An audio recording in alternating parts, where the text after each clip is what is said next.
You know what high really is, dude? And Yeah. at the end of the day, it's just a removal of the lower states of consciousness. You know, it's like when you get high, really what's happening is not that you're going higher.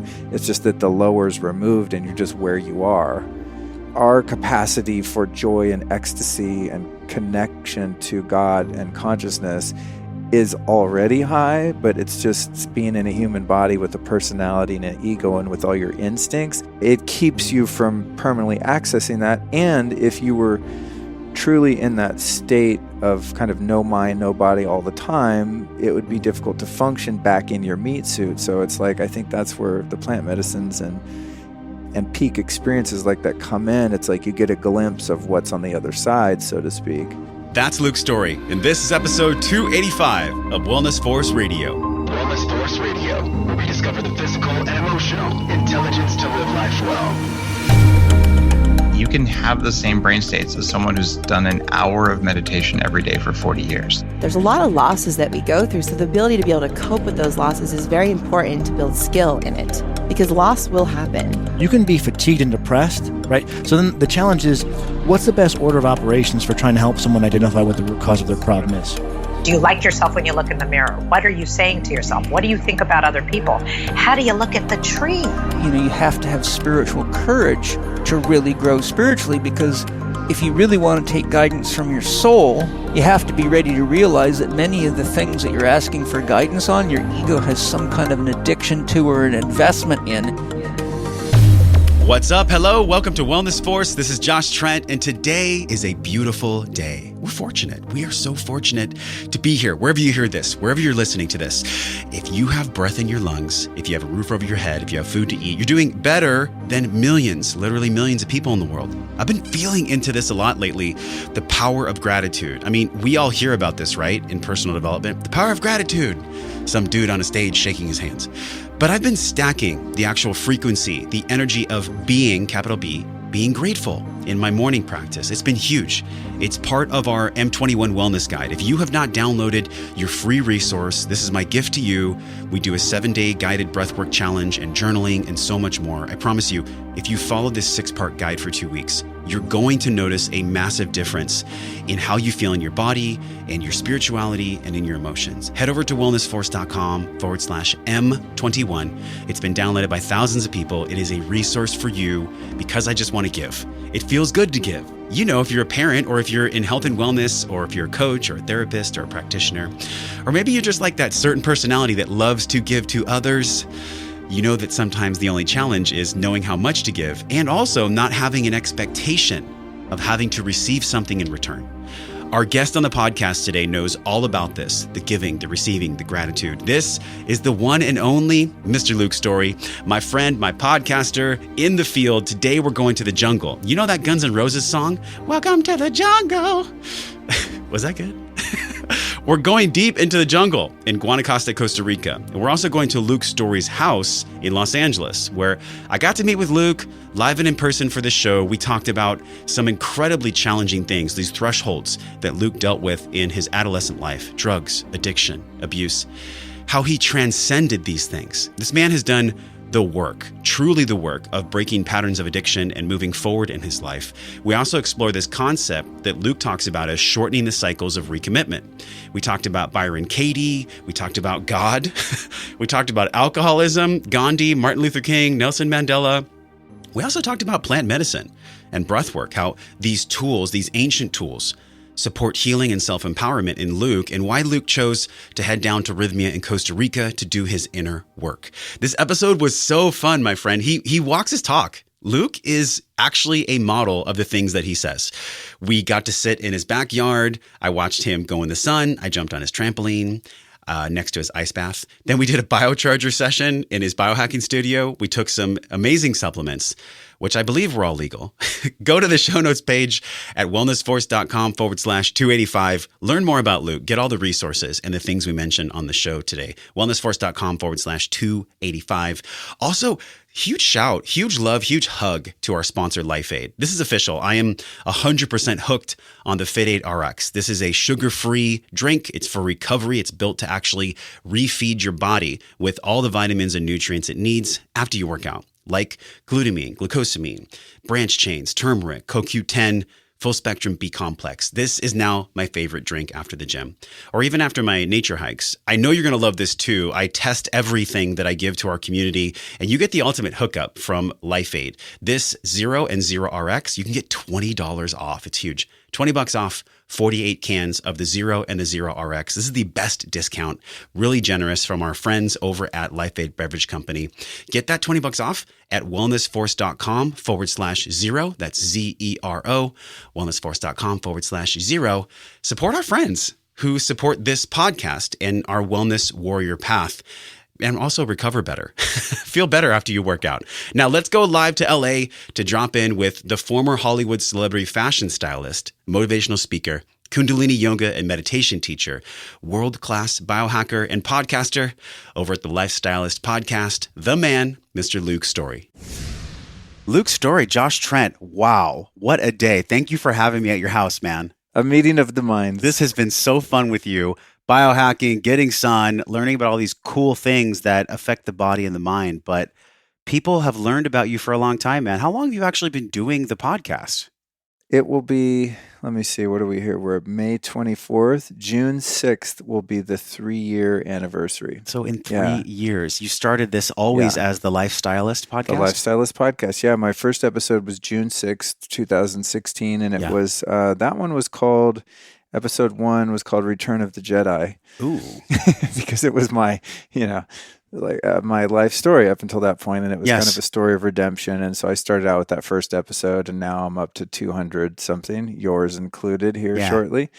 And so, it's been a gift, dude, to be able to do what we do. I mean, I don't have to explain it to you because you're a podcaster, but God, the opportunity to sit down and talk to the people that I've been able to do that with is just staggering.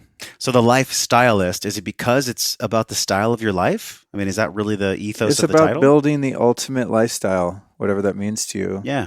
Using principles, truths, tools from all different modalities and teachings, whether that be metaphysical, spiritual, physical, and, just kind of how to build yourself into a superhuman real you. Yeah. And I think in the beginning, the name was kind of a play on my former carean because I worked as a fashion stylist in Hollywood We're going to get into that. For 17 years. We get to learn about that. So, I mean, really, I was doing that more superficial art, which is making people look good and going out and finding the best of the best. You get this earring and this shoe and this dress, and you kind of put it together. This looks cool together. And that's what I've been doing, curating my own lifestyle for health and well-being and all that. And so I think in the beginning, I thought, well, I'm not, now I'm not really a stylist anymore because I retired from that, but I'm a lifestylist. So you take, this type of breath work and this cold plunge and this, oxygen therapy, the ozone IVs, that, you put it all together and you have yourself, a nice feeling life rather than a nice looking outfit. Also, this is what I get from you, is I get that you are so in touch with the kid inside, the young man. Like, yes, you're a successful podcaster, businessman. You get shit done. You take care of things. So you have a masculine aspect to you. And you're very in touch with that youthful, kind of fun, playful kid in there. What did you do in your life that led you to actually connect with that kid? Because it seems like it's pretty present in everything that you do, the enjoyment aspect. Yeah. If it's not fun, why do it? I do have a very childlike curiosity about life, which I think makes for creating good content because I'm earnestly curious about learning. I love learning, but I also I have a rambunctious sense of humor, and I just really like to have fun. And I've thought about that because I think for my age, I'm pretty silly sometimes, which I think is a great thing. I'm not putting myself down. But I thought, I wonder why I'm like that. I don't know that many people that like to goof around as much as me, but I think I really got it from my dad. My dad is he's got coyote energy, and he just always likes to screw around and have fun. Like when I was a kid, he used to do shit like he was a rodeo star. And so we used to travel around the West and Southwest in his dually diesel truck with a trailer of horses behind us. Rodeo star, like he would wear the flashy pants with he spurs. Was low key. He dressed like the Marlboro Man, but he was, he's a successful professional. Was he kind of like a John Wayne type kind of guy? Yeah. Real rugged character, but also a jokester. So we would be on these long road trips, and one of his favorites was if I had to pee, we'd just, we're on desolate, highways out in Wyoming, Utah, Arizona, Colorado, etc. So I'd, oh, Dad, I gotta pee. And we'd be nowhere near a gas station. So he would pull over to the side of the road, and then I'd step out and kind of open the door and use that as a shield so people couldn't see you if Yes, they did I think drive we've all by. done that. Right. And so I'd be there and I'd be midstream and he'd just bolt, just drive away and just leave me standing there, And it sounds like kind of a effed up thing to do to a kid, but it was, it was all in fun. I mean, there were a lot of things that he did trying to have fun that maybe were a little harsh or scary because he was a tough dude and could put up with a lot that I couldn't handle as a kid and stuff like that. Was your mom also tough, or was he more of like the heavier masculine energy, get shit done kind of energy in the home when you were young? Well, my parents divorced when I was 2 or 3, and so I don't ever remember living with both of them. I lived with my mom, and then I'd see my dad in the summers and holidays and stuff, and mom in California, dad in Colorado. My mom's also super funny, though. It's the thing. She has a great sense of humor, and she screws around a lot, but in terms of who was, my mom was much more lax and very liberal and born and raised in the 60s in Berkeley, and so I could swear and, just have fun and be a kid and things like that. And I don't know if my dad would have minded me swearing because he swore like a sailor himself, but he was into hunting and fishing and rodeos and there's a firearm within 3 feet of anywhere he ever is. And, he's a no nonsense kind of guy and was a pretty rugged character in his early years and fought a lot and, is now a completely enlightened human and has done a lot of work. But back then, he was kind of the, good cop, bad cop. Dad would have been the bad cop. He was the one I was terrified of. So you spent a lot of your childhood in Sonoma, NorCal. My grandparents, I was telling you, were from Garberville. So I have these fond memories of like being in nature in NorCal. And you seem to have this deep connection with nature. And it came from this childhood aspect of growing up in Sonoma. But yet it wasn't like perfect nature situation because at some point, drugs got into the picture. And I think people see you now as being this voice for not just sobriety, but also for living your life on your own terms. But it wasn't like that for you in the beginning because there was an environment that for whatever reason, your soul contract, however you want to describe it, that environment was not conducive to the highest level of emotional intelligence, physical health. Can you take us to that environment? Because what year was that actually for you when they entered in? I think it was super young. I want to say like 10 years old. I've seen you talk about in media that drugs came into the picture. Yeah. And the reason we're talking about this, by the way, is to see where you are now and to explore the road that so many people find themselves on. Yeah. I mean, listen, dude, being in the throes of any kind of addiction, when you're held against your will, that's not a fun feeling.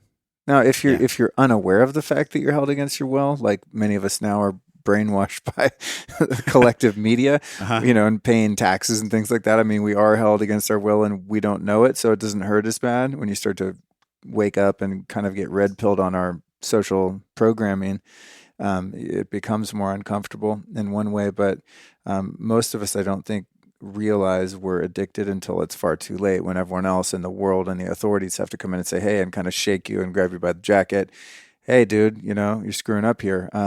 It's just kind of all fun and games before that. But yeah, for me, I mean, it was just like a perfect storm. I grew up in the 70s and 80s in Northern California. And in the late 60s, when Haight-Ashbury started to sort of go to pot, no pun intended, and it wasn't like, LSD and the Grateful Dead anymore, but started more street drugs and crime and stuff like that. All the hippies kind of fled the Bay Area and San Francisco, moved out of the city into the country. And so where I was from in Sebastopol and Sonoma County and out in kind of the boonies, a lot of the hippies kind of went up there and grew weed and stuff like that. And there was a lot of bikers. There was a lot of biker gangs, Hells Angels and stuff. And so environmentally, drugs were really kind of woven into the culture there and were pretty normal. So when I was a kid, if I was at a friend's house, it was 99% likely that there'd be a big block of hash under their mattress or something like that. It was just a lot of people's parents grew weed and it was just kind of part of the culture. And if you were a kid and you dug deep enough in some parents' drawers, you would find other things too, and so combine mischievous nature with curiosity, with a desire to feel experiences that were other than the norm. I mean, I think I just liked the high. My first high was Jimi Hendrix on 11 on my uncle's stereo. just listening to rock and roll and being taken to another dimension of reality, and so there was that part of me that just liked that, and I think I still like that, and use healthier means by which to get there, whether it be meditation, breath work, plant medicine, whatever. When you say get there, what do you mean by there? Get to a place where you're in a witness perspective, being at one with consciousness, observing the phenomenon of your human meat suit experience. Yeah. That's there. Yeah. The trick in life is to be there and be here all at the same time and not have to leave to go there. Yeah. That's the key. But anyway, so a perfect storm of just the availability, the cultural acceptability, growing up on Black Sabbath and Cheech and Chong records. I mean, it was just like, duh, of course you do drugs. That's what's cool. And that might have not have motivated me to do so had I not experienced quite a large degree of trauma, in a lot of things. There was sexual abuse and verbal abuse and, just shit that kids aren't meant to experience that I didn't know how to hold or contextualize or heal from. And I didn't have, it's not that I didn't have the support, I just didn't know where to go for support. And so I felt really uncomfortable in my skin, and I just, whatever type of intelligence I was born with was not celebrated or encouraged in the school system in which I was brought up. I don't think of myself as, exceptionally intelligent, but I was a pretty bright kid, and on the subjects that I was interested in, I did really well. On the ones that I wasn't, I just completely tanked, So I had a really hard time in school and had a lot of behavioral problems and legal problems and all this Were you the stuff. kid that the class clown, like the teacher would send you outside, or were you more like the troublemaker? Were you the funny person or the troublemaker? No, I was funny. I never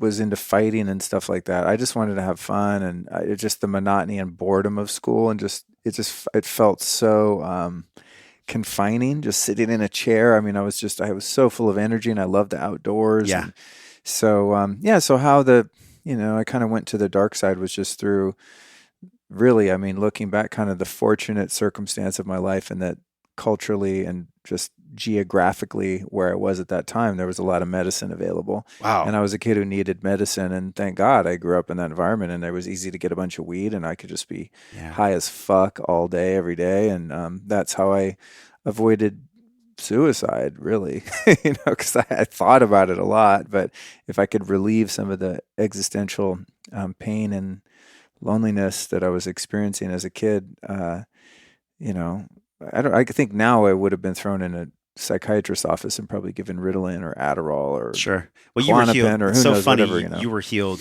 in a way, or your healing was catapulted, even though it was excessive. It was by the plants, like marijuana at that stage for you was a beautiful way for you to really know what it's like to self-preserve. It's a self-preservation mechanism. Mm-hmm. Do you look back on that time and in any way you can be grateful for what occurred?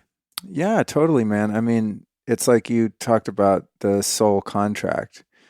I didn't know this early in life, obviously, when you're 11. When you're 8, you don't know about soul contracts. Yeah, when you're 11 or 12 years old, it's just life is scary and it can be very painful. And, depending on your upbringing and the type of adults that are guiding you and where they are in their own evolution of consciousness, it can be really challenging. And it was really challenging for me. So at the time, there's no way I would have gone like, oh, this is awesome. There's a lesson in this. It was just like, God, I want to die.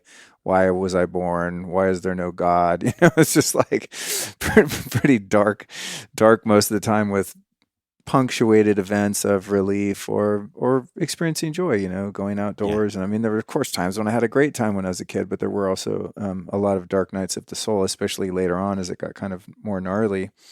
But I think that I'm really grateful for the whole rich texture of my experiences, because I'm beginning to like the guy that's sitting here across from you more all the time. And the things about myself that I like, I think, are largely attributed to the rich history I've had and the experiences that I'm able to go through. So say I would have had a really smooth kind of middle of the road upbringing that was very cookie cutter and safe and secure, and I would have been well nurtured and, not gotten into the trouble that I got into. Well, maybe I'd be another kind of great man that's doing good things in the world, or maybe not. Who knows? Maybe I would have been repressed, and at 35 ended up married with kids, and cheated on my wife and ended up embezzling from my company and going to prison. Or it's like you just don't know, because I know so many people that didn't experience trauma as a kid, or at least to a much lesser degree, and they still ended up screwed up too. So it's like, I think that it's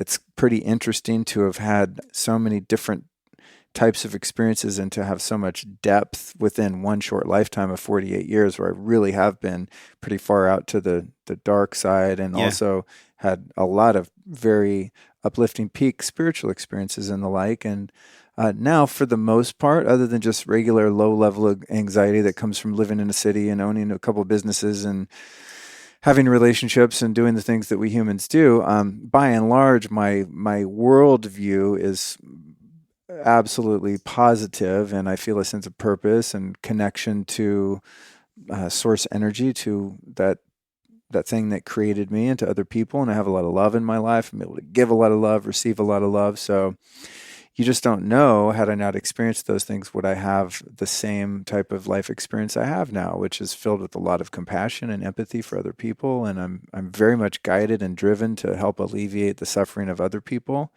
in my personal life and professional work. I don't know if I would have that kind of passion if I didn't know what it was like. Yeah, this phrase, walk a mile in someone's shoes, and you'll know how challenging the walk really is. Yeah. And walking a mile in your shoes, by the way, that whole area up there it has such a mystique around it, NorCal. Like, how many films on Netflix are there about Humboldt County and Sonoma and all those areas up there? What do you think it is that actually draws people up there? Because that's where you came from, that kind of adventurous spirit.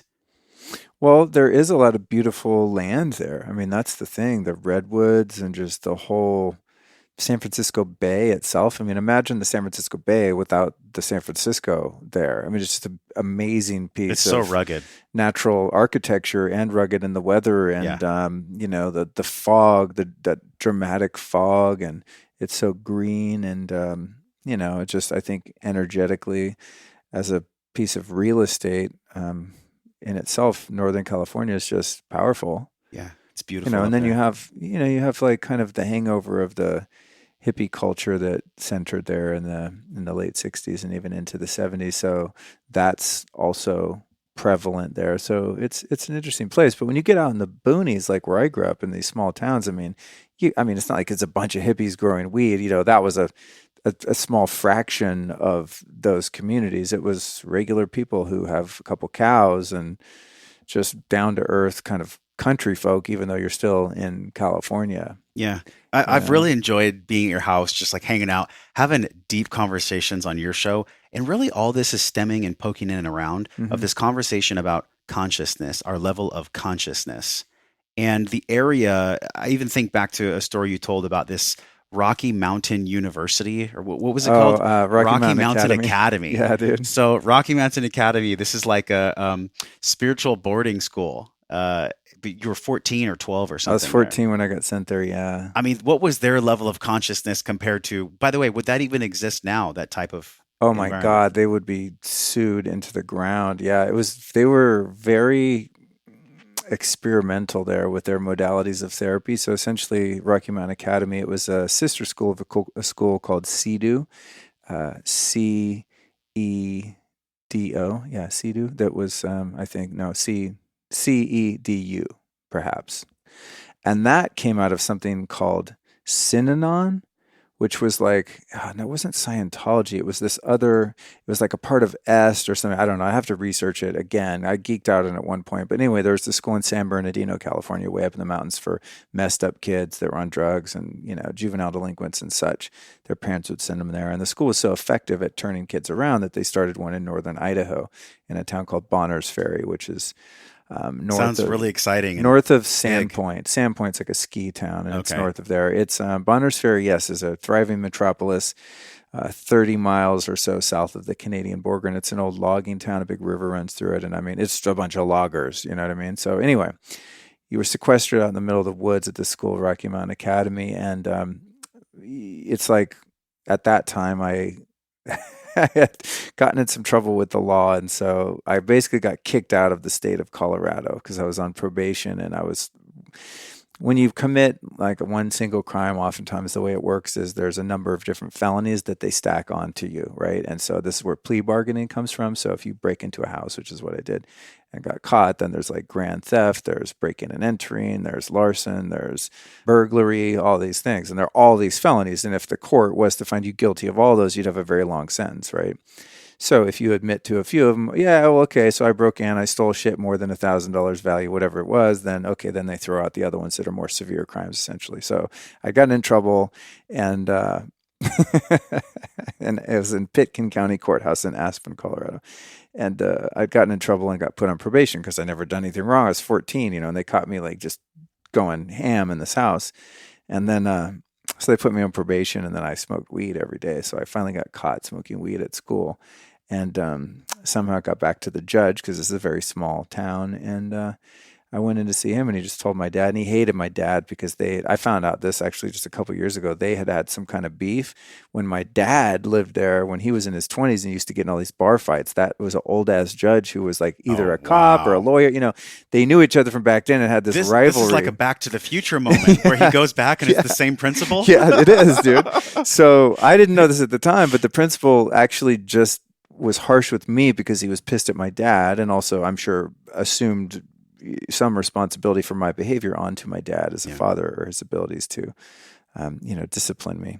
So essentially when I broke probation, they said, listen, we don't care where you go, but you can't stay here. The bar is closed, kid. Like, you got to get out of Colorado, because if you choose to stay, the next felony that you commit will land you in a correctional facility, a youth correctional facility. And I was 14, and they would have hit me with all of the other felonies that they were kind of holding over my head, and I would have been locked up until I was at least 18. 14, 15, 16, 17, 18. So that would have been 4 years in a kid's penitentiary, basically. Yes. So you went the other direction. You went to this academy. Yeah. So you could, okay. So long story long, it was like, I didn't want to be there at all, but I knew that the alternatives were much worse. And so I reluctantly agreed to, stay there. Not that I had a choice. I mean, my parents were my legal guardians, and they put me under the care of this boarding school or reform school or whatever the hell it was. But anyway, if you messed up at this place, then you went to a lockdown facility. There was one in Provo, Utah, and we were all terrified of that because it had cyclone fences and gates and locked doors, and it was like a private kids lockup facility. This place didn't have locks on the doors. You could go wherever you want, whenever you want to go. However, it was so far out in the woods that if you dared try to run away, all they'd have to do is drive, the 6 miles of town, and they find you on the side of the road and bring your ass back. And they actually had like kitty bounty hunters. If you did make it to a bus station or to the Spokane airport, they'd have these professional bounty hunters that the school would call, and they would come track you down and bring your ass back to the school. And if you did it a couple times, they would send you to a lockup, which was much worse. So at Rocky Mountain Academy, what happened was they absolutely brainwashed me. They had all of these different... You had your own language there, all these different words that were unique, this vernacular that was unique to their system of teaching or indoctrination. You had virtually no scholastic activities at all, like no curriculum of Did they have you digging education. ditches, like doing hard labor? Yeah, building trails, sawing wood, caring for the farm animals, basically doing all the hard labor that they would have had to pay landscapers to do. And also a lot of really good times, out, coming of age, sort of a vision quest, and they'd send you out into the mountains by yourself, and you'd stay there and build a snow cave for 3 days by yourself with no contact. You'd have to just take care of yourself, and a lot of character building things. And there was a lot of these longer form kind of seminars within the curriculum where they would sleep deprive you for between 3 and 7 days. And then they would imprint you with all of this hopefully healthier information than you had. But really, essentially what they were doing was teaching us all about spiritual principles. They didn't call it that, but there was, a lot of talk and work done around becoming an honest person and a humble person, and being willing and being of service and helping others and love and your inner child and all this. And I think a lot of the trouble they ended up getting into, because there was a lot of controversy around this place and it eventually closed, was that a lot of stuff they were doing was kind of like primal scream therapy and Gestalt therapy, and a lot of these models that were relatively new coming into the late 70s and the early 80s. And the people that were there being the facilitators of these group therapy sessions and stuff were in no way licensed or trained professionals.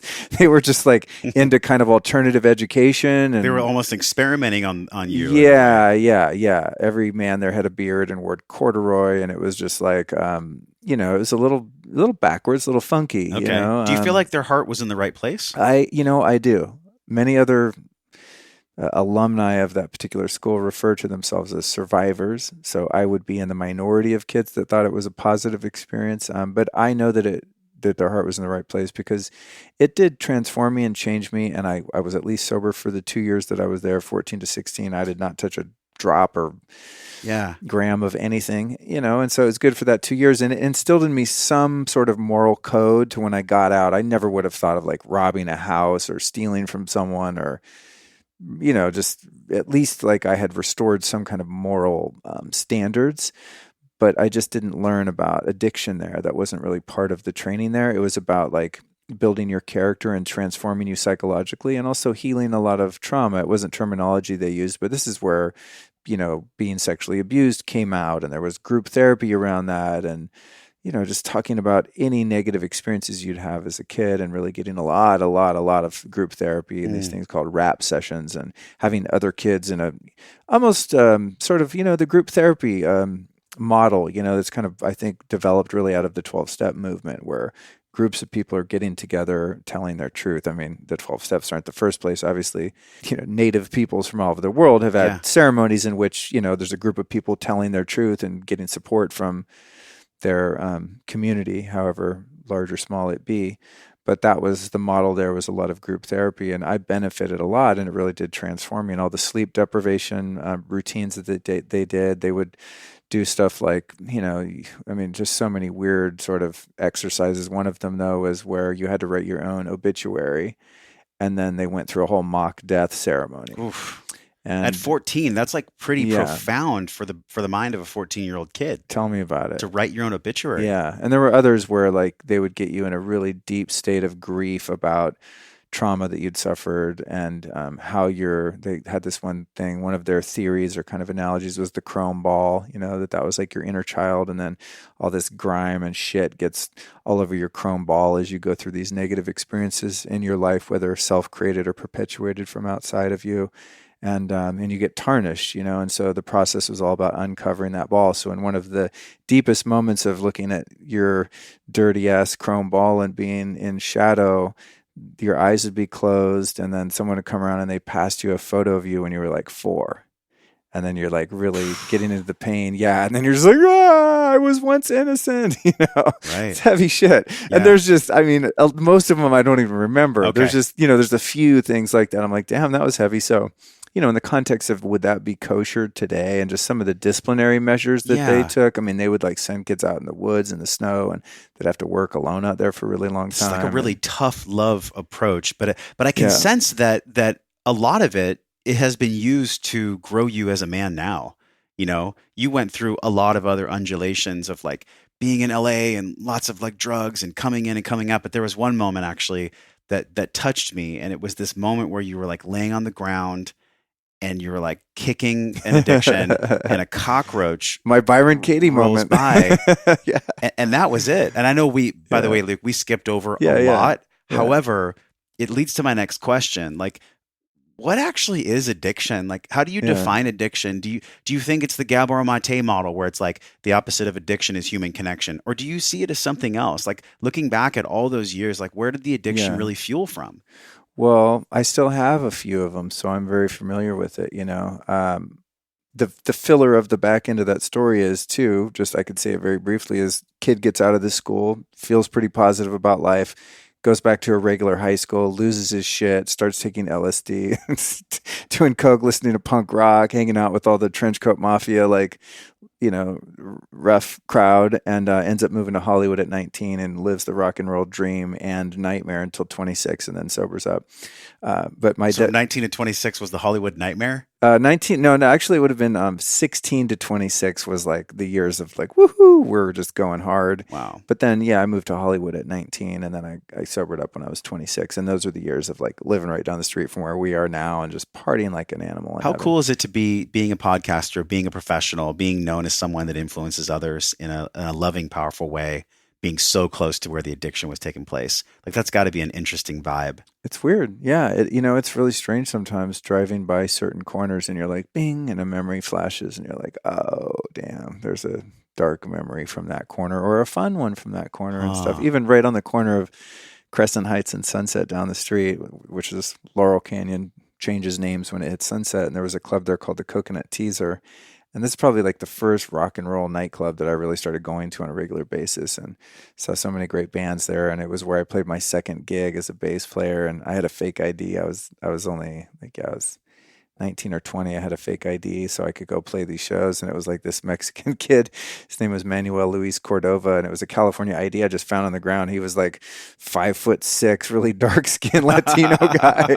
And I got into clubs with that all the time. And then finally one day I was playing at the Coconut Teaser down literally like a half mile from where we're sitting. And I walked up to the bouncer, and I was in there all the time. And one day he just was like, "Let me see your ID." I was like, "Dude, I'm playing tonight, you know." And he's like, "Let me see it." And he looked at it. He was like, Psh, and he was a Latino guy. I was like, "Oh, really? Really, Manuel?" Yeah. I was like, not having it. Oh, but anyway, back to your question. Yes. What is addiction? I mean, it's a really interesting human phenomena to examine, because I think it has a different meaning to every person who's had an experience with it. And when I say I still have some, I mean, I would say there's a fine line between habituated and addicted, but I'm pretty addicted to my phone. I think if I had a choice over it, or if I know that I do have a choice, but if I was more aware of that choice, I would probably look at my phone less. I would probably refresh Instagram way less than I do. At night, I get an idea that I need something sweet in me, and I can't stop myself from eating something sweet oftentimes, and I don't want to do it. I'm doing it against my will. If you ask me at 2 p.m., "Hey, Luke, should you eat a pint of ice cream tonight?" I'd be like, "Oh, no way. I'm definitely not doing that. That can't be good." And then there I am at 11 p.m., like, I'm running to the store. I got to get some ice cream, Habits of thought, being addicted to thinking a thought that hurts, and I just can't stop thinking it. But they did it to me. Those fuckers. And I can't stop that thought. I mean, that doesn't happen to me very often anymore, thank God. But so in my own subjective experience, I think, well, what am I addicted to now? And it's usually something that there is a benefit from and a consequence to. And I'll do a thing until the benefit outweighs the consequence. But there is a place at which one arrives where the consequences by far outweigh any benefits, and in some cases completely nullify any benefits that were ever present, and yet you still can't stop. And that's the place that I have arrived many times in my life, but not since I was 26. That one stuck. But that's like when you're doing things against your own will that you don't want to do because you're just compelled to do so, almost as if you're possessed or you're a puppet, and there's a puppeteer walking you around saying, doing different things. It's like when you're driving your car down the street and your higher self says, "Don't stop at the liquor store. Don't do it. Don't do it. Just tonight, man. Just tonight. You got that interview in the morning." And then your hand just starts like being magnetically pulled to the right, Yes. And next thing you know, you're in the parking lot. You're like, "No, I'm not doing this. I'm not doing this. No, don't do it, Luke. No. And then cha-ching, "Thank you, sir." And I'm like, how did this brown bag get in my hand? What the fuck? And then the guilt and the shame that comes with it. And that, that's really the thing that sucks about addiction, whether it's sex, pornography, gambling, cigarettes, sugar, overeating, spending, binge shopping, running up debt, all the different drugs and alcohol, the mind-altering substances, is that when it's starting to take hold of you, it becomes very demoralizing because you have like at least some degree of awareness that it's getting you. And so there's the shame that you're dealing with from your trauma and from your pain that is causing you to need relief, to need anesthesia of some kind. And then your higher self, at least to some degree, is usually going, "You shouldn't be doing this. You're better than this. You're fucking up."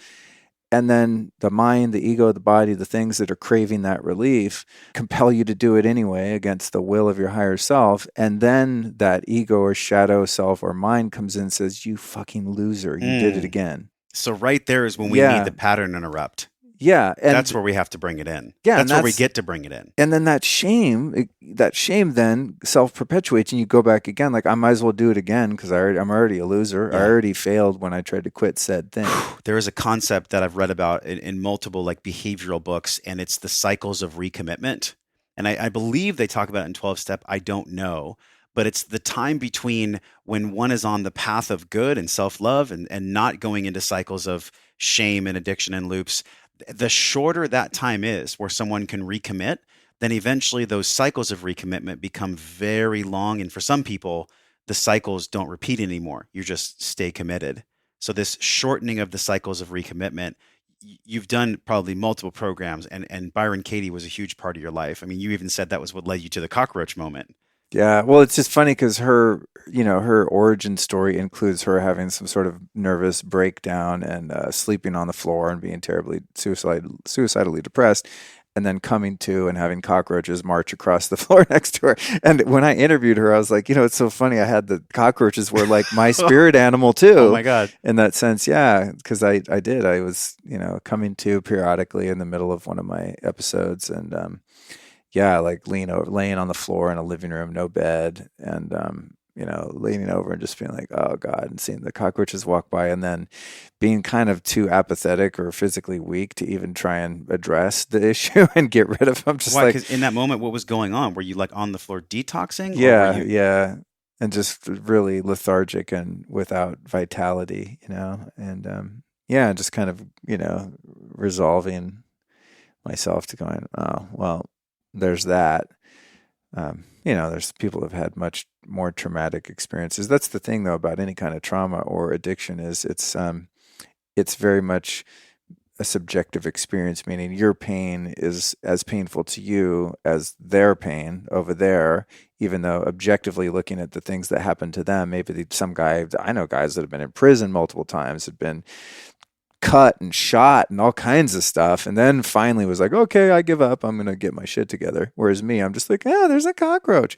But that cockroach, to me, morally, I'm experiencing my own level of pain to the degree that person is experiencing their degree of pain. Do you see what I mean? Yes, of course. So you can't really compare apples and oranges in that situation, but sometimes, because I know so many more hardcore people than me, I feel like kind of a poo butt that was my moment when, I have friends that have such gnarlier stories, but that's again, ego doing that comparison thing. But the reality is for me, it wasn't like a cockroach freaked me out. It was just, that's a sign that this is where I've arrived, and that what had been formerly a very thick, opaque veil of denial and like, no, I'm just rock and roll, man. I'm having fun, live free, die young.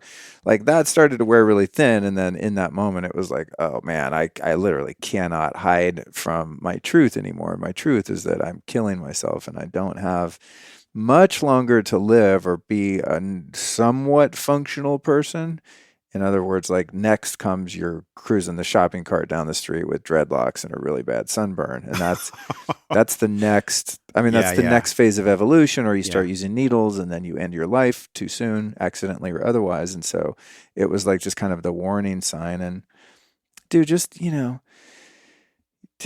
pain I feel so much empathy for people that are in the throes of any kind of addiction, because the pain of just the shame and the demoralization which comes with doing the things that you end up doing when you're in that world, and the people that you're around, and just the moral degradation and the things that you're willing to do when you put yourself in those situations that you would never do in your right mind, the lengths that you'll go through, the desperation that you feel, and then always trying to stamp out that pain, so that's, to me, makes life really interesting, because once you've been down that road, it's just like everything else is fucking gravy. I'm sitting here, sometimes I get spoiled and I'm like, why isn't this room bigger? I want to kombucha's flat. Yeah, and so that you of course acclimate to your altitude, you know what I mean? And I'm acclimated now to a much, much, much higher quality of life, but I still remember what it was like. And I think that keeps me at least a little bit down to earth and relatable. And I think this is why people trust you. When I walk by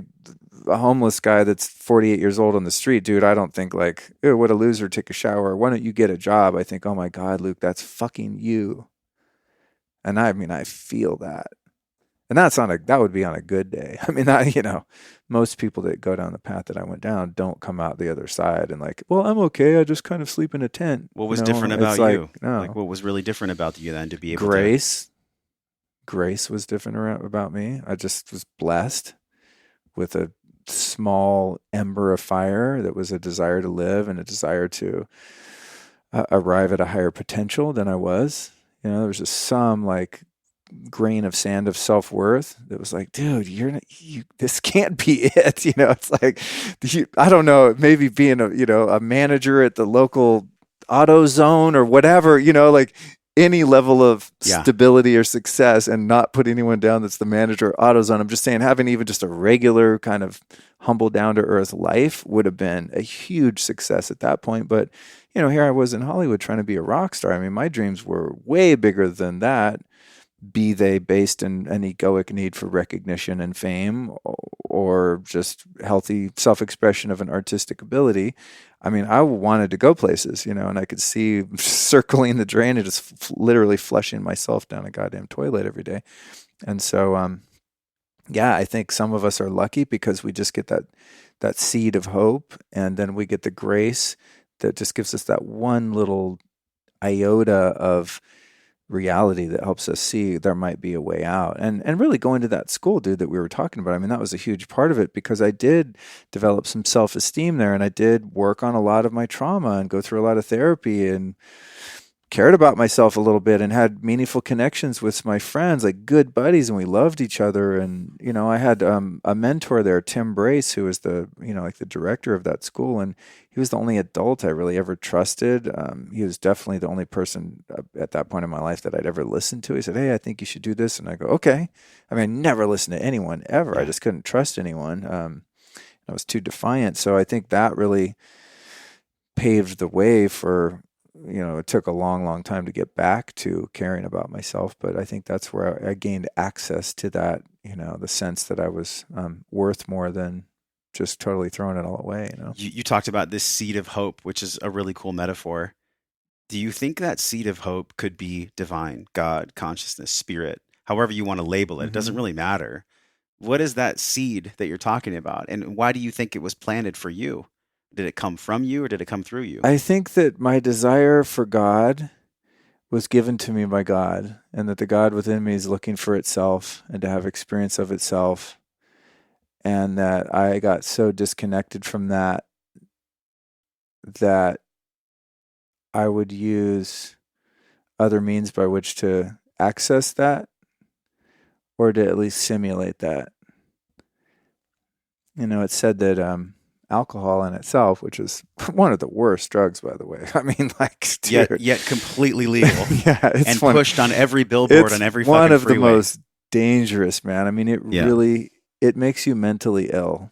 I mean, really, alcoholism is, I mean, so much more serious than people realize, man. It is a really gnarly disease. You know, when someone's an alcoholic full blown, their whole family gets destroyed. I mean, it wrecks everyone around it. So the interesting thing about alcohol is that if you look up the root of the word, spirits is the Latin is espiritu, you know, which is the spiritual realm and the spiritual domain. And Carl Jung even wrote letters to Bill Wilson, the co-founder of Alcoholics Anonymous, where he talked about his failure in so many cases to cure alcoholics. And he said that the only time he'd ever seen them succeed in sobering up was if they truly devoted themselves to spirituality or religion, and they had some sort of dramatic conversion experience that struck them sober. And he surmised that at the core of every alcoholic is a deep desire to feel and experience God, and that that's what you're trying to achieve. And if you're someone who has that particular DNA match like I do and some of my friends do, where like the minute you touch something, you just pretty much start doing it every day, kind of, you know, what you call addictive personality. There are people that have a thirst for God, you know, and they don't know it.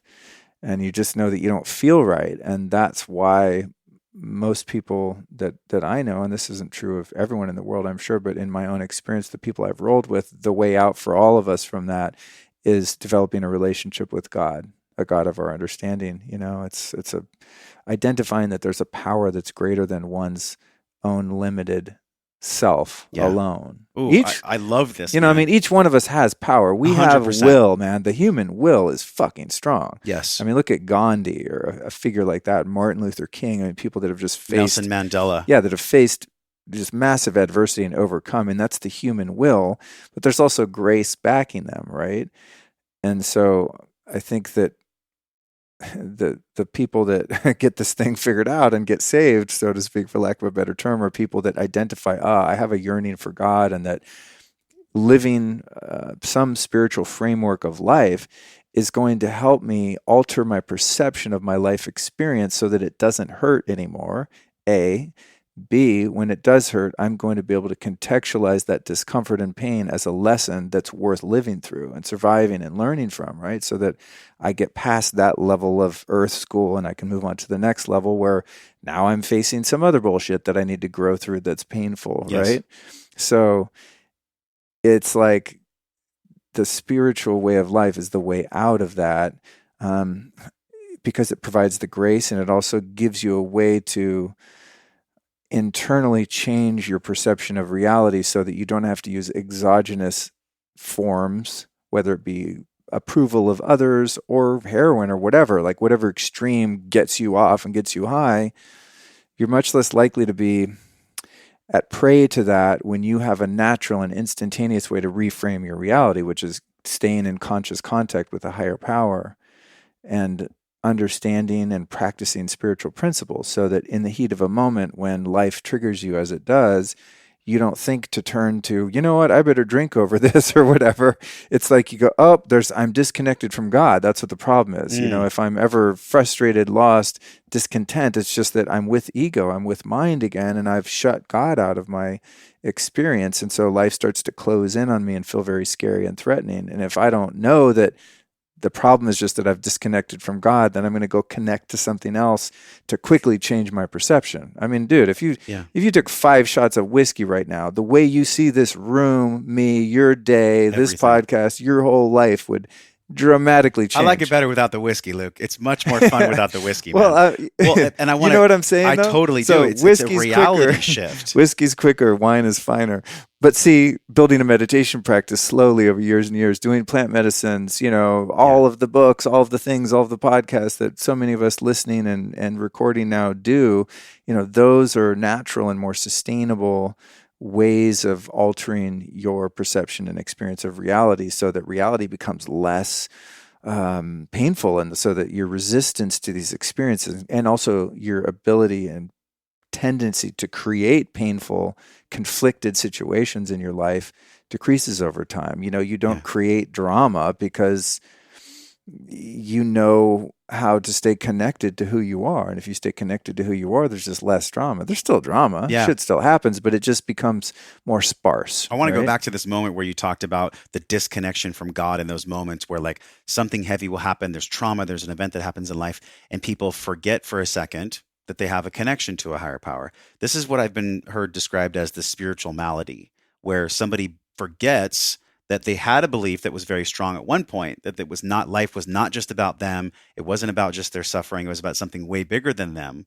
Can you describe this concept of the spiritual malady and what that actually means? Because I've heard a lot of people talk about it, but what does that actually mean when someone's going through a spiritual malady? Yeah, I'm familiar with the term.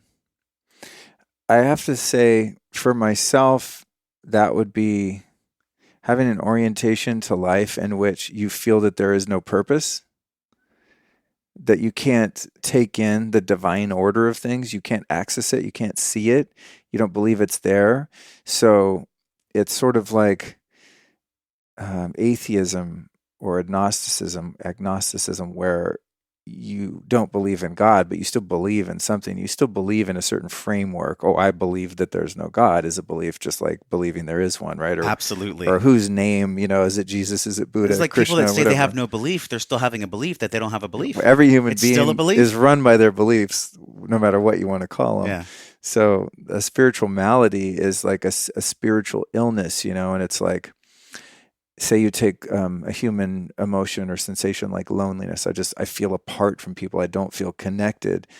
I think that a spiritual malady perspective of that would be that it's not only I don't feel connected to people and I feel lonely from people. I feel alone and lonely in the universe, in a universal global experience.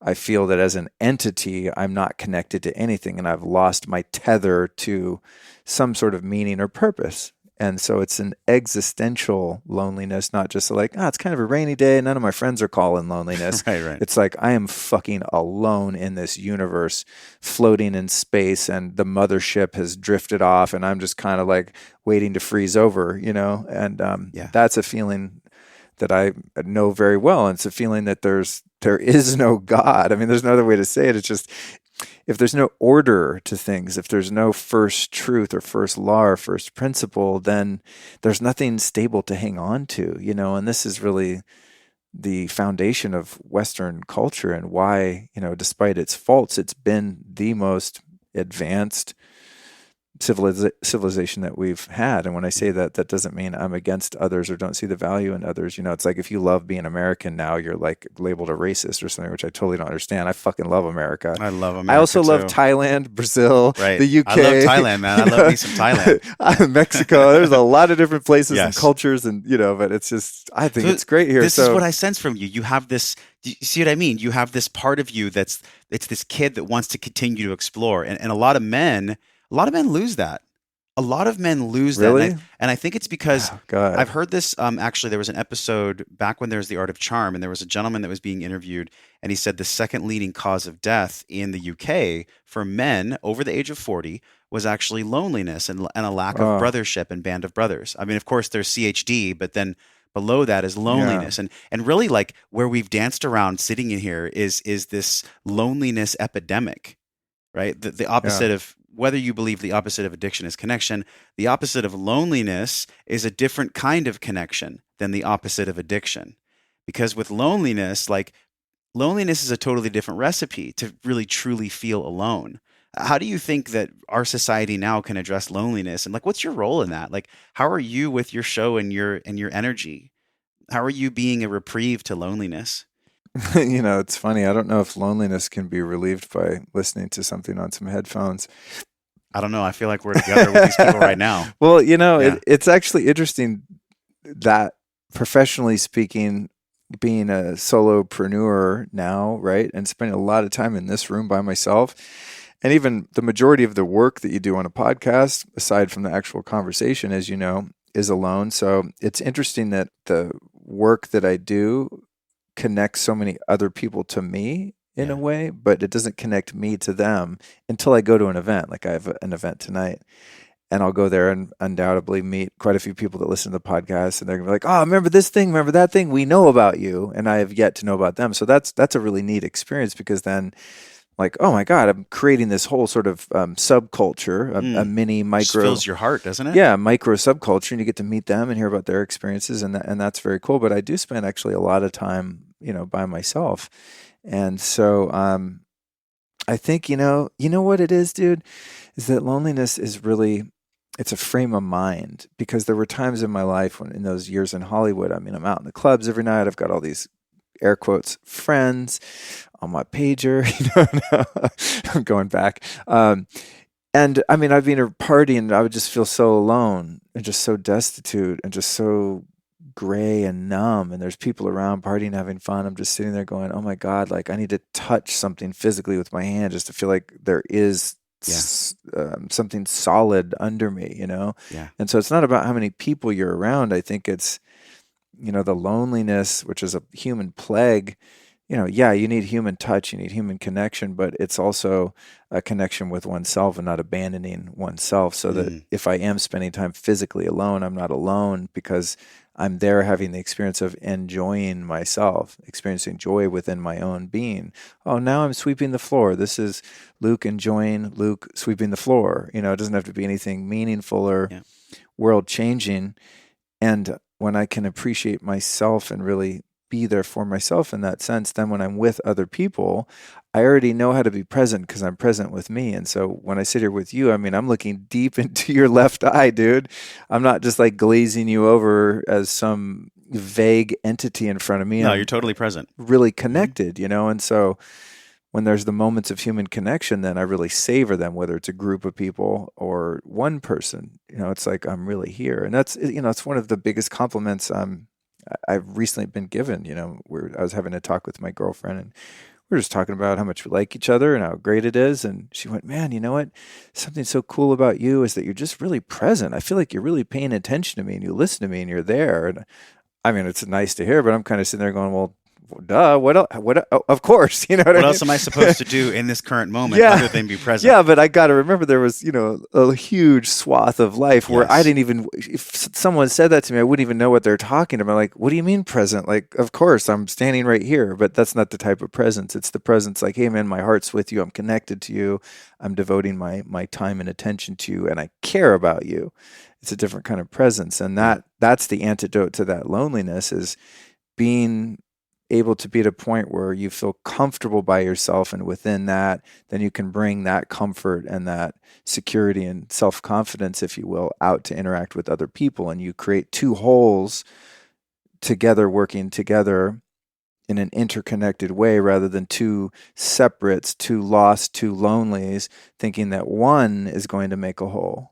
You know, it's becoming whole yourself and adding to another whole. I mean, that's the goal. You nailed it. You totally nailed it. Like, I mean, I don't know whoever really achieves that, but that's the goal. And, you get a little better at it little by little. There's phases where in life I have been so uncomfortable in my skin. And I know in talking to you, like, you might be this present Luke Storey now, but there's definitely been phases where you weren't comfortable in your own skin. Oh my God. Right? I mean, sometimes still, of course. Yeah, dude. this is the human experience, right? So I have this sense, and where this conversation is leading is there is a place in all of us that here in this system, we have money as a way to exchange energy, right? So as we exchange energy from a monetary perspective, there are people that get challenged. Like, it's almost as if someone's navigation for being their authentic self gets challenged, especially, Luke, especially in media and podcasting and any environment where knowing the right people, having the right relationships really benefits one person. I've had people that have reached out to me because I was thinking about the moment where you said you're at the club and you felt alone. And I've had moments just in doing the podcast where I know somebody's reaching out to me just because they kind of want something, and I can feel that energy. And I think this is actually like more of a philosophical question to you. How do you, as a conscious media creator, stay grounded in an environment where at any point in time you could choose authentic connection or doing something because you know it'll benefit you the most? That's good. It's such a slippery slope. That's really cool. How do you operate in there? That's really cool. Because you could sit here and be like, Josh, I always do the authentic one. Oh, no, man. No. I mean, what do you actually do? Listen, just the whole premise of growing a brand and marketing, I mean, just by its very nature, includes a certain degree of persuasion, strategy, there's tactics, there's influence, there's NLP, there's all kinds of shit that's going on, whether intentional or not, to get what you want in your life, right? So I'm no idiot. I know if I know this person and they know that person, sure, if I'm honest with myself, I might give this person a little more of my time because I'm trying to get to that person. I mean, that's real talk. Let's be fucking honest about it. Yeah, well, that's, and I don't think there's anything wrong with that. Neither do I. I think it's kind of the game we're playing. Yeah. It's a fun little game. That said, if one lacks the awareness of that, then you get into this vampiric, parasitic taker energy. And so to me, to counterbalance, and it's funny, I never thought about this, but you're making me think about it, which is amazing. You're a great interviewer for that reason. To me, it's about intention. And is the intention and mission in my life to just get shit for myself so I'm safe and secure, so my little ego animal feels rich, famous, happy, sexy, whatever? Or am I doing it to get the shit that I want and also to leave a mark and positively imprint energetically the world and to actually share love and caring and kindness with people? And I know that I care about people. I know that I love people. And I also know I want to be the next Tony Robbins or whatever, if that's my karma. I don't know that it is, but let's just say I'm thinking really big, like the biggest podcast, a TV show, books, like be the guy, 2 million Instagram followers, whatever. Right. And, those ambitions I think are normal and natural. It's just like, what's your motive and what's your intention? And if I'm honest with myself, sure, man, some of the motive is like, yeah, I want to feel valuable because I'm still working on my self-worth. And I know if enough people tell me that I'm loved, then maybe I'll be able to feel it. I mean, that's there, It's really honest, man. Thank you for sharing that. Well, I mean, it's just, it's the way it is. Well, this is what most people don't want to explore, though. So thank you for sharing it. It's to me, it's fun, because these are the things that come to me in a float tank or in a plant ceremony or doing breath work or sitting in the sauna or in an ice bath. Anytime I'm alone, I mean, these are in the theta state. This is the shit that bounces around. It's like applying self-honesty and really looking at your place, but doing it from a place of observation, not a place of judgment, and that's the really tricky thing when you're looking at shadow or ego, looking at mind, is that same shadow will come and say, you got a fucking shadow. You're bad. You're a loser. And it's like, no, you can't allow that to happen. So I have to be able to look, be as honest as I can, be as humble as I can, be as real as I can with you and with myself, but also go, yeah, and that's okay. So sure, if I answer one person's email faster because they have the ability to make me some money or make a connection and I blow off this other person for 3 days because I'm like, it's a lower value relationship or interaction on one level, that's fine. Yeah. That's perfectly fine if I'm aware of it. If I'm just a rapacious, taker energy. Yeah. I mean, if I'm just like burning through people and just getting what I want, getting what I want, and I'll know that because I won't be fulfilled. I won't feel happy. And when I get the thing that I think is going to make me happy, it won't work. And then I'm on to the next thing. And this is where you arrive at the existential crisis of like, I got the house, I got the wife, I got the this, I got the that, and I still want to kill myself, which many people have experienced. And that's not a place I want to arrive at. I would like to arrive at a place where I'm extremely satisfied with who I am, where I am, and I also have a natural human desire to expand and have more of that. I heard someone describe this in such a powerful way. His name's Brandon Hawke. I don't know if you've heard of him before. No, I don't. He's in Austin, Texas.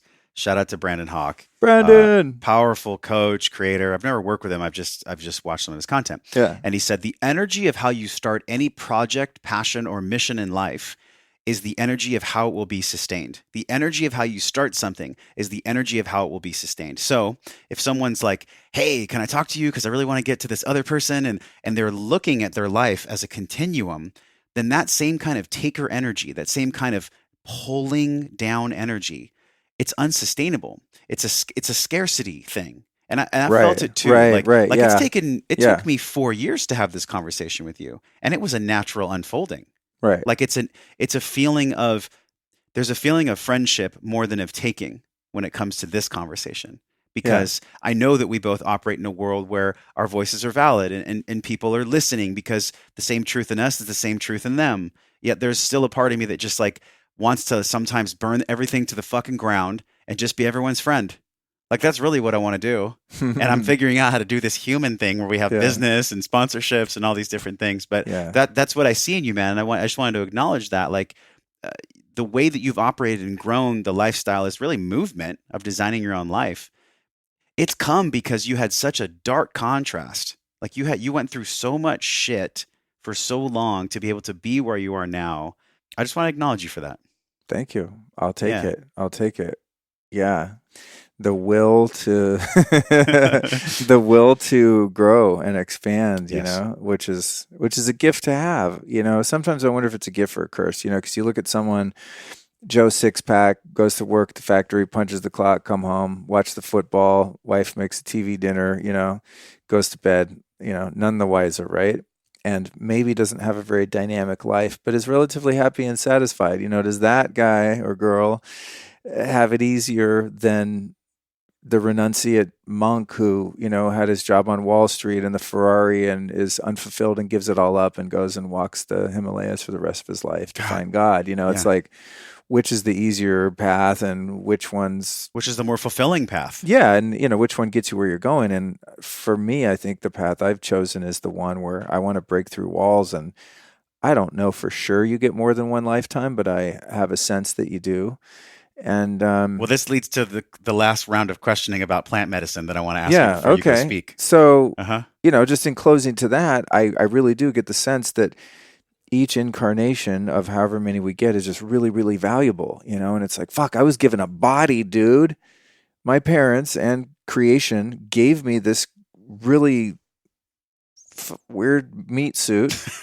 And I'm in it for however long I'm in it. And this meat suit allows me to go have rich experiences and have lessons that you can't get when you don't have a meat suit and you're just living in the ethers as energy or consciousness, intelligence. So it's like, okay, I got this body for this amount of time. I got to fucking do this, So I'm going to make as much progress as humanly possible. And so in so doing, you realize that the end game is helping others to make progress, and serving is where fulfillment and true joy and happiness comes from. But along the way, it's fun because you get some of the spill off and crumbs from that too. It's like, oh shit, cool. I live in a nicer house now. I have a better car, like more wonderful partner, and all of these things keep increasing on the physical plane. But it's just because of the desire to surrender to God's will and to know that my karma, destiny, fate is in better hands than I could ever make up on my own. The surrender, the awareness. This is like the recipe that I've heard from you. Being aware that one is moving in the right direction without the ego being a veil, and being conscious about being of service to others. Yeah. Those two together. Yeah. Well, because if you get all the gold and you don't share it, you don't get to keep it. Yeah. So all the nuggets of wisdom and experience and even things on the physical plane, having a fat superfood and herb cabinet, it's like friends come over, like, take whatever you want, man. I'm not like, oh shit, you God, have some gems in there. That supplement cost me $50. Don't take it. It's like, I don't even think like that's how I used to think though. Or I'd be like, you took one of mine, I want one of yours, like this sort of debit system with all my relationships. Oh God, it's just so boring and tedious to live like that. Yeah. But to, at least aim at serving others and being there for others, you end up winning more that way. And also, I'm still totally selfish sometimes and don't think about shit. Yeah. I'm totally unconscious at times, The way that you... And that's the great thing about relationships. You can have people around you that are like, hey, douche, look what you just did. And you're like, damn it, I ate all the yogurt. Sorry. The way that you shared, I saw your video when you were at Rhythmia, the one that you did on Instagram. And I was there for the whole thing. I just happened to be on at the same time. Oh, cool. And the way that you shared, man, and the exploration that you went down. I mean, I'm not going to lie. Like, I supported you going down there. Like, I made some connections, and I feel so proud, actually. Like, I feel so much pride in like helping people go to this medicine, because it's a big part of my life. I know that it's made an impact for you. But anyways, when you were sharing, there was a part of me that was like, I hope Luke's okay. Like I was like concerned because you're a friend, and I was like, I hope he's okay. Like I want to make sure that all friends that I know that are going down there are fucking okay. Did you ever feel like you weren't? No way. I felt so connected and secure. No, it was fine. I mean, listen, having the background that I have, to me, like psychedelics, plant medicines, that was never on the menu. It was just like, oh, that sounds fun. Good for you. I mean, if you told me about it, like, oh, that's awesome. I'm sober, dude. That's not in my wheelhouse. Yeah. I felt as though I had used up all my e-tickets, and it was just like, well, shit, kind of missed out on that one. I wasted all those Grateful Dead shows, I mean? all my psychedelic experience I thought were behind me, but again, back to the intention. But it's something I was like, oh God, I bet that is cool to be able to experience consciousness in a different way, and to have the filter that keeps us within the third dimension here be removed, as it is in psychedelics, and you're in this world while in multiple worlds at the same time, so to speak. I like that. And I just, to be totally honest, I love the feeling of being high, I just don't like it when it leads me to the dark path that I once when you say high, what do you mean though? Don't you just mean more awareness? Well, you know what high really is, dude? And at the end of the day, it's just a removal of the lower states of consciousness. It's like when you get high, really what's happening is not that you're going higher. It's just that the lower's removed and you're just where you are. So like our capacity for joy and ecstasy and connection to God and consciousness is already high, but it's just being in a human body with a personality and an ego and with all your instincts. And the stories and beliefs. Yeah, and all that. it keeps you from permanently accessing that. And if you were truly in that state of kind of no mind, no body all the time, it would be difficult to function back in your meat suit. So it's like, I think that's where the plant medicines and peak experiences like that come in. It's like you get a glimpse of what's on the other side, so to speak. And one of the things I kept asking when I was in ceremony, I kind of forgot about this. I kept going, am I dead? Is this like, I knew I wasn't dead because I'm laying there, I'm breathing, you don't lose yourself like that. Or I didn't, but it was just like, oh, is this what it's like to be dead? Am I dead? Is this what it's like when you don't have a mind? I was asking God, like, cause you're off in this kind of, you're in the ultimate float tank. Yeah. And anyway, I got all kinds of fascinating answers that indicated, no, it's a little different, but you're halfway there, kind of. You're in between those worlds. But see, when we're not embodied, then I believe that that's when we go experience those full on, and that's all we are. And then we're probably longing to get back in the body, which to me would be like not high, the opposite of high, right? If high is experiencing consciousness without being so encumbered with our physical embodiment, then if you're constantly in this ecstatic state of being disembodied and being truly in spirit in a spiritual realm without connection to the earth realm, you'd probably be longing to come back and get in a goddamn body. And that's probably what happens. You're like, ding, ding, Joe and Mary just did it. There's an embryo right there with my name on it in Cincinnati, Ohio, 2026, February 8th, whatever, right? Bing, that's my neighborhood. Those are my parents. That's my ancestry. That's my lineage. That's my karma. You pop in there and start to sprout into a new little baby meat suit. How cool would that be if somebody on that date in February 2026 is hearing this podcast and they're like, that's me, man. Luke's talking about me on the show. Oh my God. that is not inconceivable. Because these will live beyond 2026. That's so, we just got to take care of the planet. That is so funny. That is not inconceivable. That's totally possible. Luke, like what? If you're listening, come back in time and save me. Oh no, wait, I'll still be here. If Instagram still exists, like hit up Luke right now. Follow me at Luke Storey. What inside you of your intuitive faculty, like what actually allowed you to give yourself permission to explore this with 20 years of sobriety on the back end? Like, how did you say to yourself, you know what? I trust this experience is for my higher good. Well, having conversations with people like you, with a lot of people that I know and trust, to not be imbeciles or, insane, people that, get it. And also talking to people about the rich history of plant medicines and actually curing people of addictions. I think that's the big clincher for me, is that someone like a Jerry Powell can be, I think he was addicted to Dilaudid or something, like a really gnarly. He was on the most intense things you could ever really gnarly IV synthetic opiate, one of the hardest things you could ever get off. He goes and does Iboga one time and is just struck sober for the rest of his life. I mean, that's weird. And there's so many experiences like that where people have actually been catapulted into sobriety and into recovery from doing plant medicines.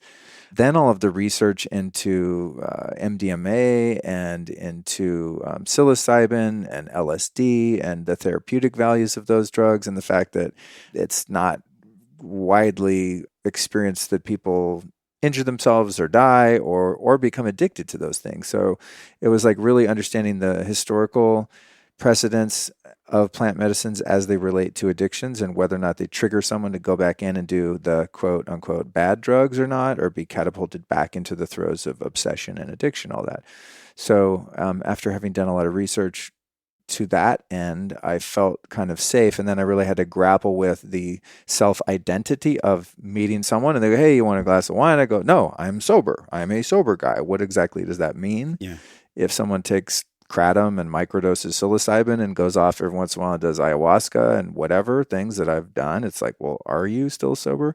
It depends on whose encyclopedia you're reading. Yeah, how would you even define sobriety? So I would still say, yes, I'm a sober person. I don't do the things that got me in trouble. I don't smoke weed. I don't drink. I don't do any hard drugs. I don't do any of that. And so I don't, when I say I like being high, I'm saying that kind of figuratively. I like the feeling of being connected with consciousness, but I have absolutely no desire to ever go back to where I came from. And I actually don't like the high of those synthetic kind of, well, not that weed's synthetic, of course, but some of the other things that are synthesized or that are extracts from plants and things like that are much stronger, you know what I mean? And so I had to get my head around that and just, take responsibility for myself and come what may. If I go do this and it takes me down a slippery slope, well, I've done so consciously. And then I also had to really consider set and setting, and that I was going somewhere where people were professional, had the right motives, where I wasn't going to be, out in the middle of the jungle getting robbed and bitten with mosquitoes. And, I wanted a python go in your sleeping bag. Yeah. I wanted to have a relatively cushy experience. And, some of my friends that are aficionados of plant medicine kind of scoff at my arrhythmia experience because it was so sort of 4 or 5 star maybe, and have a spa there and all that.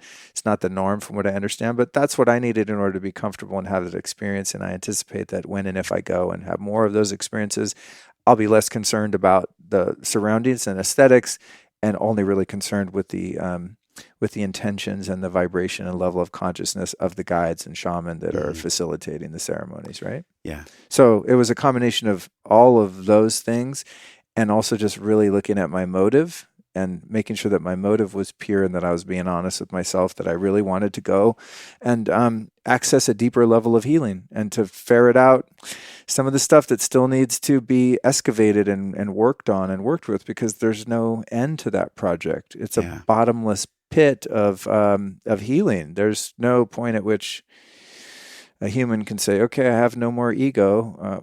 Dude, I'm not triggered by anything ever. My amygdala is healed. It's like, it's just a deeper level of excavation. And I also had the feeling, as you indicated earlier, that it was kind of, I don't want to say a shortcut, because I don't want a shortcut, but I wanted something like, let's cut through the shit quick. I'm willing to face the truth. Yeah, I'm willing to ride the fucking dragon, dude, and just like, oh, okay, show me myself. What bullshit is there still that needs to get removed so that I can have a deeper and more rich experience of life and connection to other? And that's exactly what I got. Yeah. Exactly what I got. So somebody's listening and they're feeling like either, hey, I want to do something, I'm just not exactly sure what that something is. And by the way, it could have nothing to do with plant medicine at all. Yeah. But for somebody that is in the throes of addiction, maybe someone is listening right now or watching and they're like, you know what?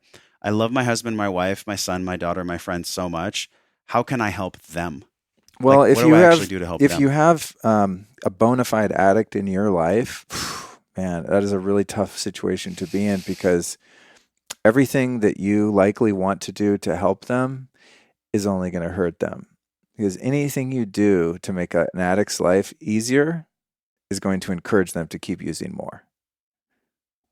It's just a fucked up paradox of addiction. And this is how a lot of parents and loved ones inadvertently help to kill their addict, So for someone who is outside of the circle and the person in the middle is the one who's ill, go to Al-Anon. Straight up, learn about codependency, learn about enabling, learn about taking care of yourself, and be mindful that human beings also get addicted to saving other human beings as a means by which to escape their own pain and hide from their own shadow. And so there's, a real tendency for people who have experienced trauma that need relief. They medicate by trying to save another person and focusing and becoming quite addicted to that person. And that's codependency and all of that. So go get help for yourself, save your fucking self, put on your own oxygen mask first. You ask for advice. I normally don't tell people what to do or be directive. It's not, I say, I don't know, figure it out. But, I care. So that would really, if you ask me for yourself as a friend, like, Luke, be honest with me. What should I do? My son is doing this, or my brother, whatever. That's exactly what I would tell you. And for the person that's doing it, in my own experience and observing hundreds, if not thousands of other people that have had a path like mine, the only way out is a spiritual way. Self-help doesn't really do it. It's got to be God help, whatever that looks like. You can call it whatever you want, get it from any system. If I had a good friend right now that said, man, I think I have a problem, what do? I would send them to the appropriate 12-step meeting down the street. They're in almost every place in the world. They're free. And you won't find an ulterior motive in the house. I mean, of course, there's a couple wackos here and there, but in terms of the organization themselves, I mean, it's built to not fail. No one gets money, no one gets rich, no one gets shit out of it, except you get to feel good about yourself for helping another person that's been down the same path for you. So I would say rehab, and then availing yourself to 12-step teachings and a framework of life, learning spiritual principles, learn how to put them in your life. But I think if you're truly addicted, it's very hard to just quit on your own. That's why for me, it was really important to go to treatment so that I could be set apart and just away. And I knew if I was at least 10 miles from the nearest gas station or something, I was cool. It was too long of a walk. Even if I got crazy ideas, I'm like, no, I checked myself in. And also just there's something about the finality of making that decision where you wake up that first day and you're like, oh shit, I did it. That was my realization. It was just going, oh, this is the real shit, Luke. You're done, dude. You're done. Like, you're in a place for sick people. You got a fucking problem, dude. It's that self-reality check, I think is helpful in getting a running start, at least getting your 30 days so that when you go back out into the world, you can find some people that will support you until you're strong enough to support other people. And then your life kind of becomes about that. But man, it's a hell of a beast to try to lick on your own. And I've never met one person that's been able to do it, Yeah. Thank you so much for having me at your place today. For sure. Doing these shows. This has been so epic. This has been one of my favorite experiences in 4 years of doing shows. That says a lot. Thanks. And it's a testament to who you are and the space that you hold and the house that you have. And my last question for you, man, is how do you define this understanding of the physical and the emotional? If you were to define wellness, how would you define wellness in Luke Storey's life? Man, that's a tough one to quantify. I think it's the sense that you're getting better. It's just, I ask myself, am I improving? And if not, what can I do to fix that? Am I getting better? Is my character getting stronger? Am I becoming more integrous, more honest, more real, more authentic? Am I experiencing the ability to receive more love? Am I giving more love than I've given before? Am I increasing the inputs and the outputs that are healthy and slowly over time decreasing the inputs that are deleterious to my well-being or others? It's like leaving the campsite cleaner than when you found it. Just super simple. Making the bed. It's a huge win. Yeah. Right? That's why we put that in we put that as a step in our guide, our morning practice guide to make your bed. Yeah. There's a reason for this, There's a lot to some of the simple practices like that. But I think, man, just, having a sincere desire to get better and being easy on yourself, not too hard on yourself, but just hard enough where you have the ability to get yourself back in line if you're starting to fall off the path a bit, and just steady, humble improvement, just day by day, month over month, year over year, getting a little bit better, a little more kind to others, to self, working smarter, not working harder. Yeah. Yeah. Beautiful description, man. Beautiful definition. And we're going to be talking about you in the Wellness Force group, wellnessforce.com/group. People can find you at lukestorey.com. Yep. And also the Lifestylist podcast, which I had the pleasure of being on. We had a 2-hour jam on that. And just thanks, man. Thanks for being you and everything you've gone through to be here now. We see you. We appreciate you. We acknowledge you, man. So thanks for coming on the show. Josh Trent, thanks, brother. Yep. Thanks for having me. Hey, my friend, thank you for hanging out and growing with me today. Everything you learned on this podcast starts with your morning practices. So from over 200 world-class guests and counting, we've distilled the gems, the best of the best science-backed practices down into a 21-minute morning system guaranteed to increase the positive flow in your day. Get this free and powerful 21-minute life-changing system over at wellnessforce.com/M21. If you enjoyed this episode, tap your phone, share it with someone you care about, because that is how we all get better together. Supporting the show is easy. Leave us a 5-star review right now from your phone. It helps us reach other smart and conscious people like you. Either tap your phone and hit the link in purple that says review this podcast, or go to wellnessforce.com/review. And this show doesn't stop here. We're continuing the discovering process in our private Facebook group. You can be a part of it. All you have to do is go to wellnessforce.com/group, and I'll welcome you at the door. Okay, now you get to go out into your world and live your life well. So until I see you again real soon, I'm wishing you love and wellness